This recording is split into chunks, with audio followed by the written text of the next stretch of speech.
Hello and welcome to Just the Tonic, the podcast that shines a light on the power of the arts to make our lives just so much better. I'm Katie Derham, and this is the 5th episode of Series 2. And if you'd like to catch up on episodes you've missed, or maybe have a listen again, you will find us wherever you get your podcasts. We are in all the usual places. Now, you may well be aware that the Proms are in full swing at the moment, featuring musicians from all over the world at the top of their game, like violinist Selena Ibragimova, Pat Kopp, pianist Lifu Asnes, Yuzha Wang. But let's face it, not many of us will ever reach anywhere near the skill level of those fantastic musicians, but of course, that shouldn't stop us from having a go. And in this episode, we're going to be hearing from the People's Orchestra's rusty players. Many orchestras have a minimum standard, and I'd probably fail most of them, but Rusty's was ideal for me. We've been speaking to some young people in Croydon to find out what they think about opera. I only thought that it was only singing very loud and it would be a bit boring, but when I got there, I got very, very surprised because they were singing and acting at the same time. And I'm going to be having a chat with one of the finest opera singers in the land, the one, the only, the force of nature that is, Mr. Nicky Spence. Singing was a bit of a superpower for me when I was at the age of 8, thinking, how am I going to make this work? How can I keep the bullies away? Now, in the last series, singers in the Halle Community Choir and the People's Orchestra Hales Owen Show Choir told us how much they benefit from singing together. And maybe you think, well, I can't sing. Well, don't worry, Nicky has got some great tips for you, and I look forward to hearing more from him later.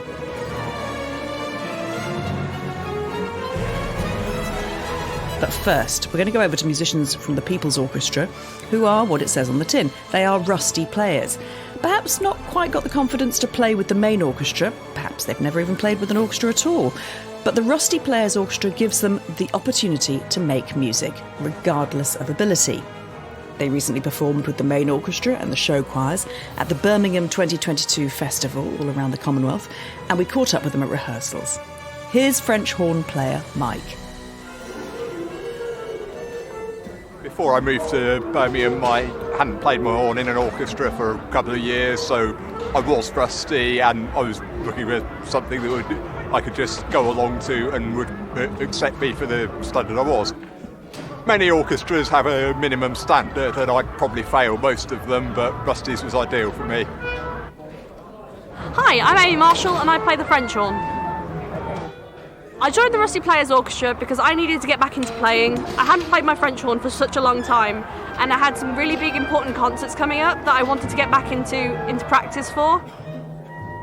It's so important to keep live music going, and it's really nice to have this music skill that I'm getting back into for the first time in a very long time.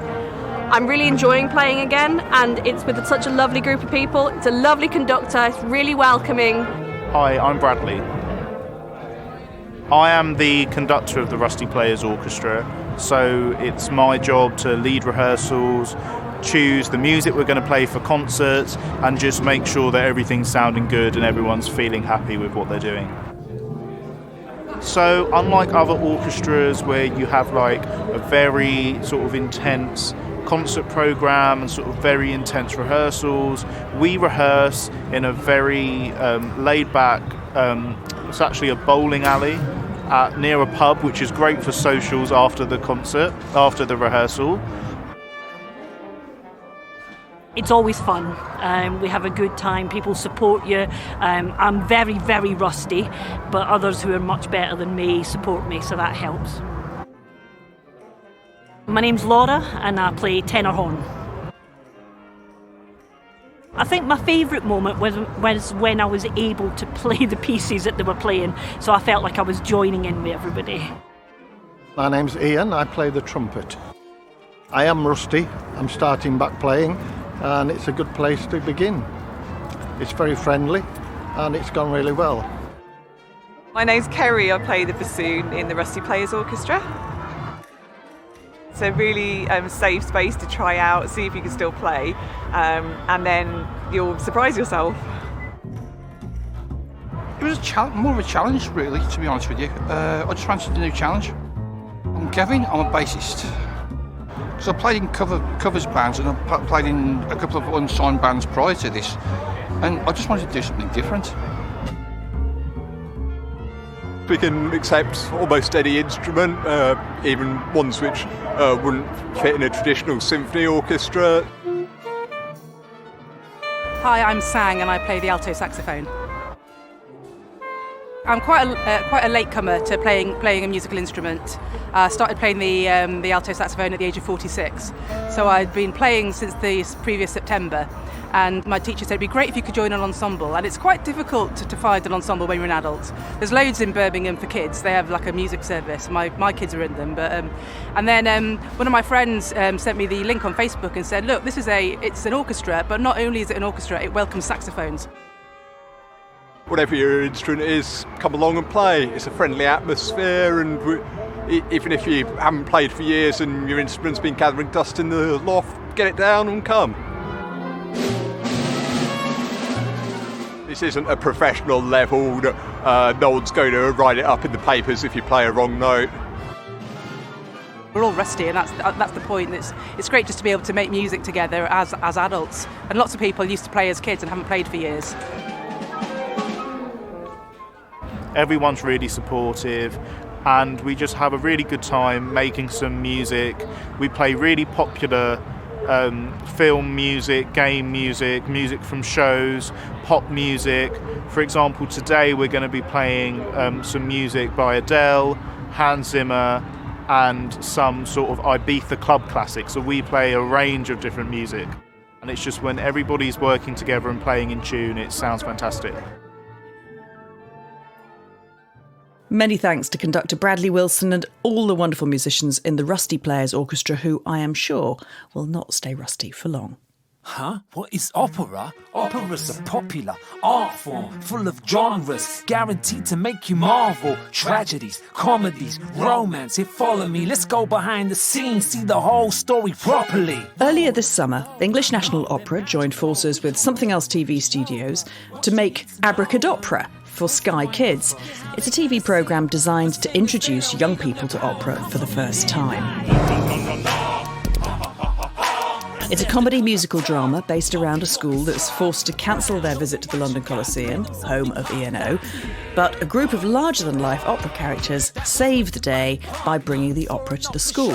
I bet you need to know, mind blow. Here's Beth Warnock, Head of Learning at English National Opera, to tell us more. So the concept and the sort of initial idea behind this piece was what would happen if we collated the idea of kids' TV, or the short sort of video format that you often see primary school teachers using in classrooms. What if we were to place opera in that sort of environment? What parts of opera would we use, and what might the story be told that could engage with those sort of younger children? Taking part in AbracadOpera were pupils from the Federation of St Joseph's Catholic Junior Infant and Nursery Schools in Croydon, and we asked them what music they usually listen to. I enjoy listening to George Ezra because he just does really good songs. And I like Ed Sheeran because I really like his songs. And I like listening to Mary J. Blige because I really like slow beats. My favourite artist is Melanie Martinez because I like most of the songs that she makes. I like Ed Sheeran because his music is really romantic. Yeah, not a mention of Verdi or Wagner. Seems like Beth may have had her work cut out for her. Here she is again. The English National Opera was founded by Lillian Bayliss on the intention that opera should be for everybody and that everybody should be able to access opera. Allowing us to do something like broadcast means that we can reach so many more schools and young people through our programming than if we were to do this as a live in-person show.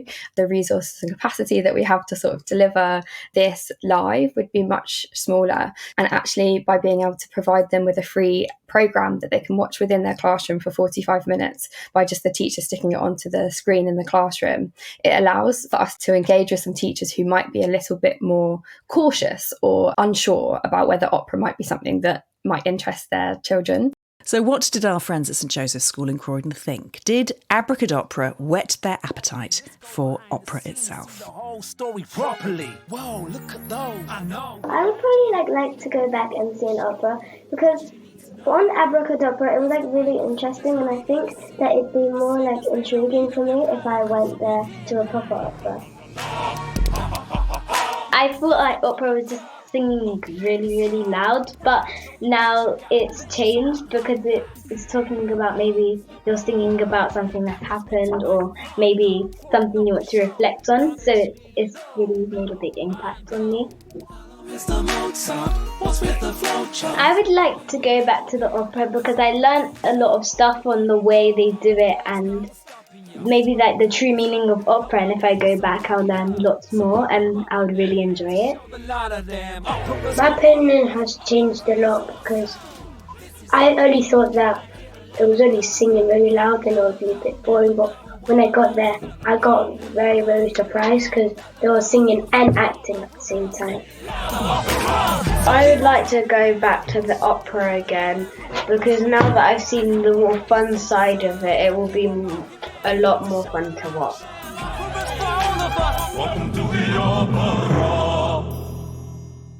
Big thanks to Billy, to Ella Jade, Cara, Holly, Nicholas, and their teacher, Miss Bickmore, and to Beth Warnock at English National Opera.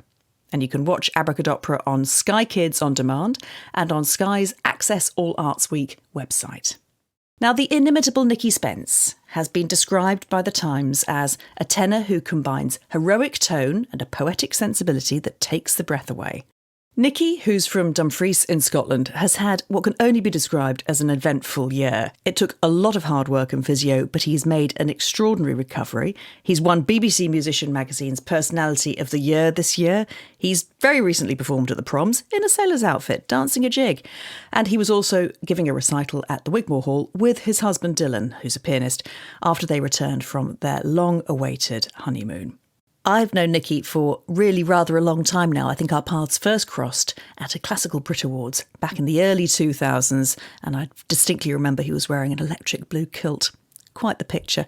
He's been so busy, and I'm such a big fan. I'm delighted that he could squeeze me into his action-packed schedule, and I began by asking him when he knew his voice was something special. Well, I'm still coming to grips with it all, that I can sing. But I was always a very noisy child from quite a dramatic background. So singing was a bit of a superpower for me when I was, a ginger, fat, possibly homosexual at the age of 8, thinking, how am I going to make this work? How can I keep the bullies away? So I saw that I could sing, and that was like a superhero cape for me in a way, and kept people away. So I thought at that point that was my USP because it got people off my back. I could just kind of sing at them. So it did work, did it? Did it actually successfully become your superpower? It did, absolutely. With the bullies, it was kind of that and a kind of propelling cagoule in the school ground, with the toggles, which can be quite violent. So that was my saving grace. Yeah. So singing for you was a joy, but also an escape and a weapon in a way. I don't wish to sort of use military language with the glorious art form, but, it was something that you used to protect yourself. But let's talk about Anyone Can Sing. That was the Sky Arts programme in which you took some great characters who thought they couldn't sing, but you magically transformed them. Is that something you've now been sharing with these lovely amateur singers that you've been helping? That sort of access to the superpower, if you like? Absolutely. I mean, with all of them, they were all such glorious, charismatic creatures in their everyday life, even if they were plumbers and we had the Dean of King's College, but they all had some kind of trauma and something that they had to try and unpack with this feeling that when they sang, actually, it was something very, very deep-seated, and often their oral perception of their own voices switched off. They went into this trauma. So as always, I do lots of kind of mentoring and teaching of young folk, and it's generally trying to peel back these layers of why are you not releasing? Because singing opera is basically about release. That's how you make a big sound. But it's difficult to know your body and to know yourself mentally well enough to be able to deliver that and be vulnerable enough, because it's so vulnerable. As you know, it's your soul on a dinner plate. So how did you help them work through that through the power of song? How do you sort of get through those layers of trauma? Well, it's looking, first of all, at why they want to sing. What is it they want to achieve? And with our lovely Dean of King's College, she felt as if her clergy box was missing a tool, because she always wanted to encourage people to sing, to be closer to God. And she felt as if she was praying thrice-fold if she could sing as well. But she couldn't do that. She thought she was absolutely marooned from the island of melody. She was tone deaf. And actually, I had to try and distract her while she was singing. I used to throw household objects at her, as you probably saw in the series, just to try and distract her so she could sing in tune, because she was switching off as soon as she made a sound, because she was told that she was a crow when she was at primary school, which is just horrendous. This is sort of vaguely reminiscent of The King's Speech, isn't it? You know, the Colin Firth film, where his voice coach, again, would be sort of saying, just think about music, think about anything in order to try and distract him from his stammer. It is a fascinating thing, isn't it, that we all have this ability and yet something can block it in that way. Well, I think we block ourselves all the time with all kinds of things. I've worked with professional singers and had them wield things around their heads just to try and distract them. And myself, I have got myself in a right pickle with difficult opera roles, just thinking, well, there's absolutely no chance that I'm going to be able to do this. And most of it is psychological planning, you know, like an athlete, dare I say it, with my physique. But it's true. It's all about planning and about psychology in the end. That's what makes it a hard business. How do you do it then? What's the trick? Because listen, if any of us listening to this could access even a fraction of your voice for ourselves, it would be truly amazing. So how do you kind of get yourself into the headset where you think, no, I'm not going to be beaten by that role or that note?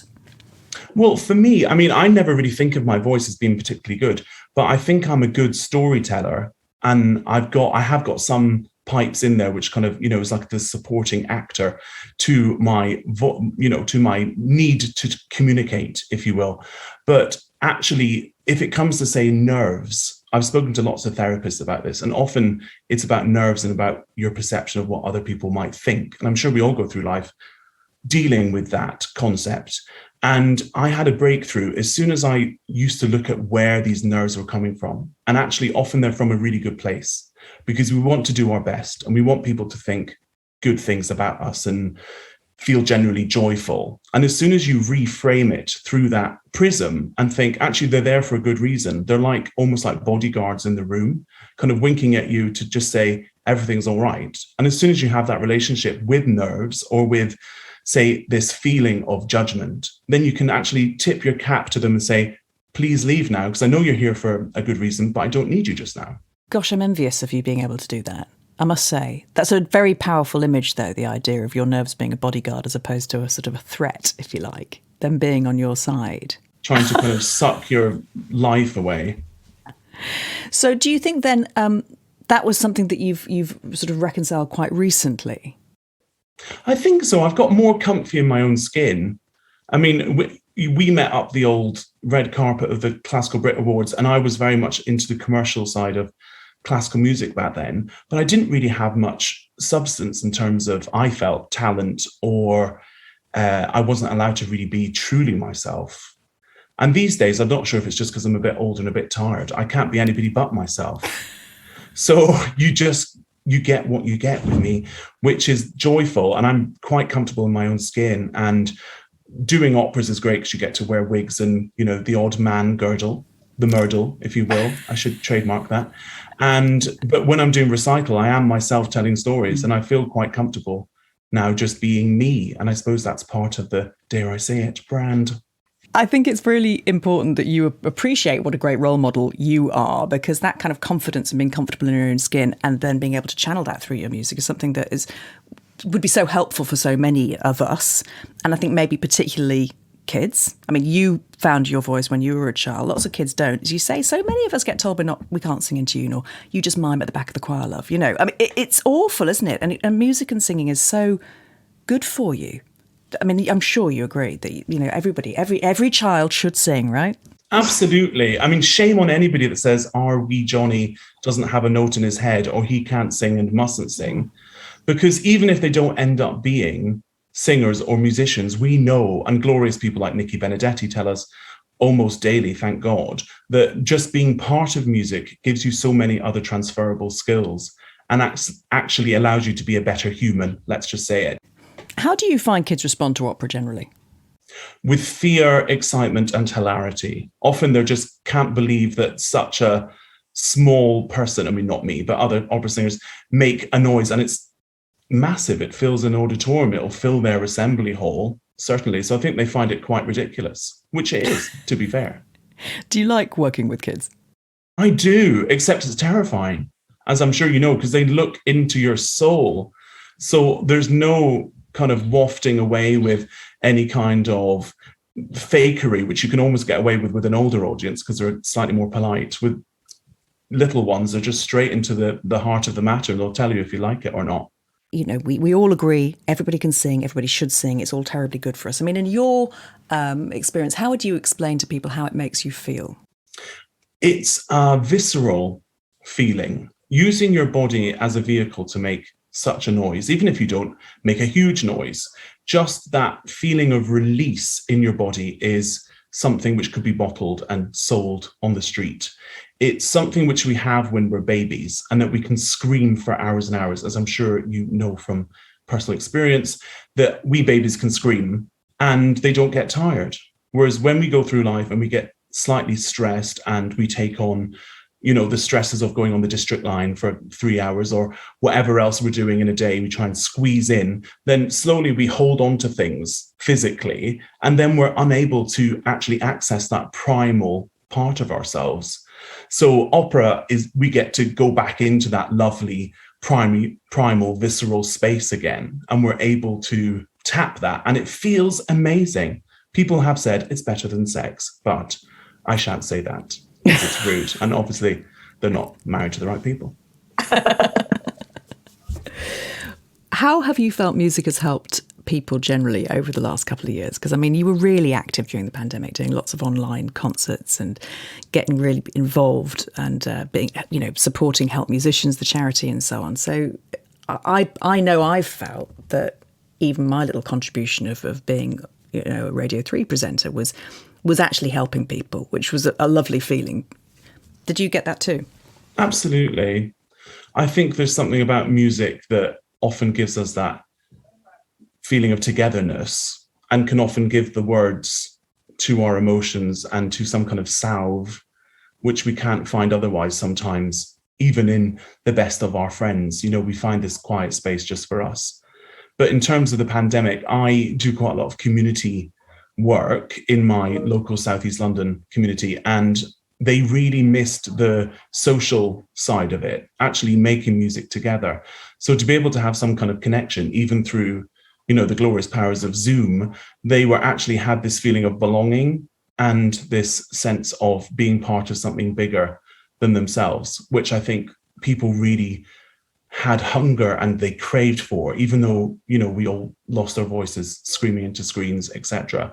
It was actually such a lovely thing for so many people. And it's interesting because I was sat there thinking, is there anything beyond my larynx? Am I a person anymore? You know, because you go and do this, you give your whole life to your art in a way, and you're squeezing gigs in here, there, and engagements.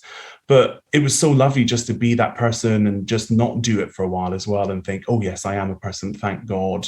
And let's make sure that I still devote myself to life as well. So you're not just a husk of a larynx in the end. Did you open the windows, fling open the shutters and sing to the street? Oh yeah, very Oliver. Very who will buy. Did you do the same? Were you the strawberry lady? Or any meals today? I was just wanting to, you know, feed the birds. That's what I was. Not tuppence a bag, not with this inflation.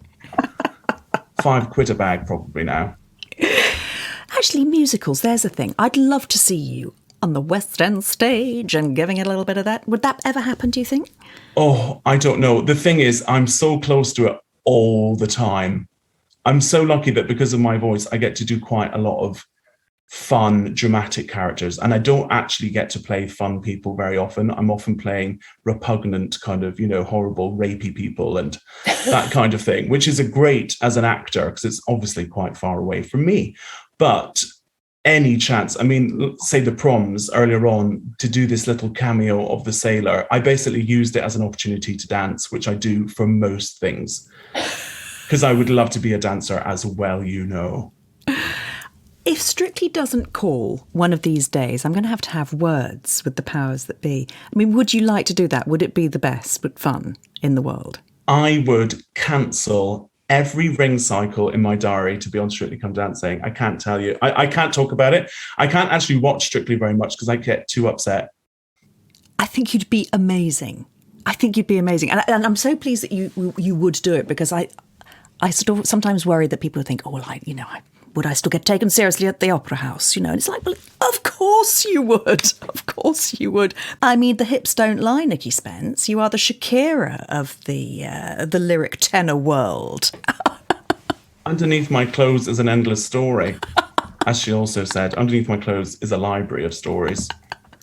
But yes, I do love dancing. But now, as soon as I broke my legs earlier in the year, that was the first thing I was worried about. Was my dancing career. I mean, I don't want to make light of that accident. It was horrid, that accident, Nicky. You fell down the stairs, didn't you? Which is something we've all done, but you only went and broke both of them. I know. I'm a high achiever in that way. But it wasn't fun. And weirdly, ironically, it was 3 days after we got married, and I had done the most death-defying dance moves at the wedding. I was doing knee slides. I mean, things people my age should not do anyway without, supervision from Anton Dubek. I was doing leg lifts, lifting members of my family, other people's family, people I didn't even know, and they weren't even invited to the wedding. I was just lifting people, staff. It was great. I was very generous with my dancing. But then just walking down the stairs, looking at my phone, ladies and gentlemen, do not look at your phone ever. Let that be a lesson to us all. So how many months before you were back up on your feet then? 3 months, really. I was in a wheelchair for 3 months. So bless you. And in hospital for a month. But I really cashed in that health and what they call it, in goodness and health. I can't remember my own vows. I think there might be a sickness in there somewhere. I was sick of the legs. Mal du jambe. I was mal du jambe, and my gorgeous husband wheeled me around like a small bungalow around the streets of Southeast London. But actually, I was so determined. Uber positive, of course, but I went clubbing as soon as I came home in a wheelchair. And I have to say that it was such an eye-opener. There were so many glorious things about accessibility in London. Obviously, lots of work still needs to be done, especially in classical music venues. I actually went and did some kind of fundraising event for a classical venue, and I couldn't get into the building in my wheelchair, which is... I've got a number of friends who play with the Para Orchestra, and just don't even get them started on. And how do you expect me to get onto the stage without a ramp? Hello? Exactly. Yeah. Short of attaching a zip line to the back of your wheels. Yes. Which isn't always the way to arrive on stage. Let's be honest. So yes, that was a real opener. But actually, if you go clubbing, often they have a very special section for people who are less able. So that was glorious. I went in there and felt like a VIP. That's really cool, actually. And help musicians were amazing. I've always known they're such a force for good, and I've been very happy with our kind of relationship, but they were actually incredibly helpful. I had a lovely conversation for this podcast with Leslie Garrett, who does a lot with help musicians as well, and she was singing their praises. And I think I hadn't realised quite how deep their support goes, not just in here's a sort of an emergency fund if you're short of money or but really supporting her through ill health and tough times. And it sounds like they did the same for you. Absolutely. I mean, we all saw how tremendous they were during the pandemic in terms of being a force for good and actually just being a practical support for so many people that couldn't even pay their bills.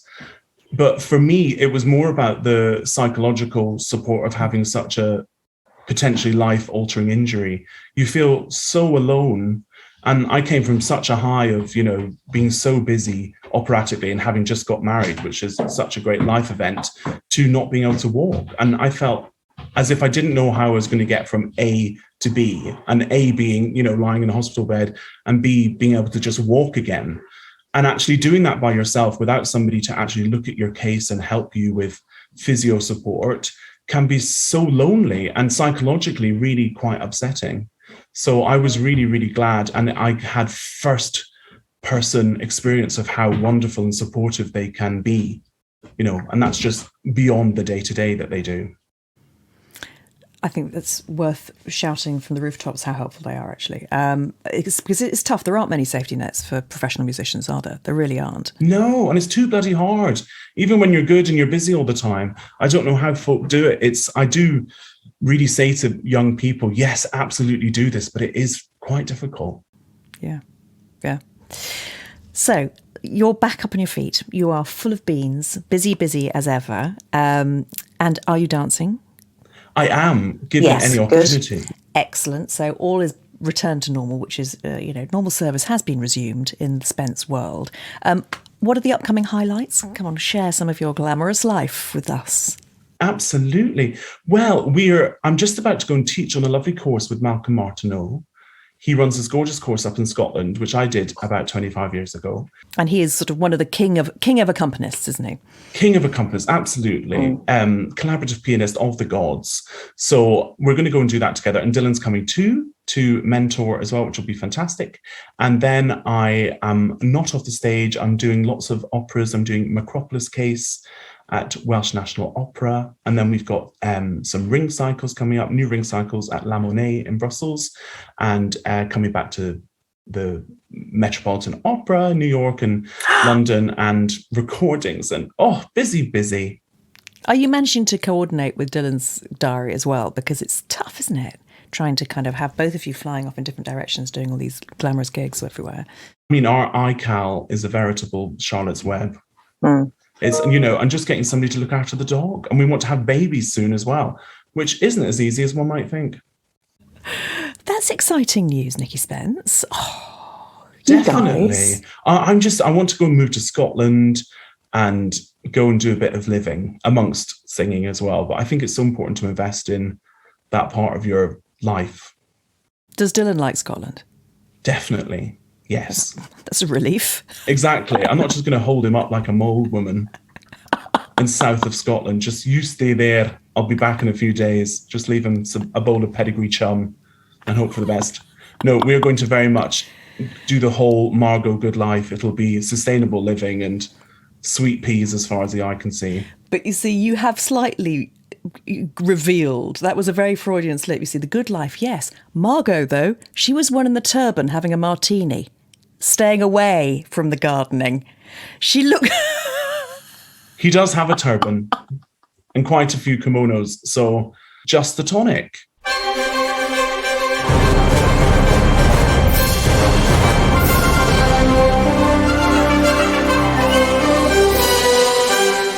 Many thanks to Nicky Spence. Always such a pleasure to catch up with him. And thank you also to the People's Orchestra's rusty players and conductor Bradley Wilson, and to the pupils and Miss Bickmore from St Joseph's School in Croydon, and to Beth Warnock at English National Opera. In our next episode, we're going to be hearing from singers from the People's Orchestra's many show choirs. We'll also be hearing from writer Kit Duval, whose brilliant new book, Without Warning and Only Sometimes, a childhood memoir of growing up in a household of opposites and extremes in 1960s Birmingham, is soon to be featured as Book of the Week on Radio 4. Now, if we've inspired you to pick up an instrument to make music, then do search online for music groups in your area, or get in touch with Arts Council England, the Arts Council of Wales, the Arts Council of Northern Ireland, or Creative Scotland.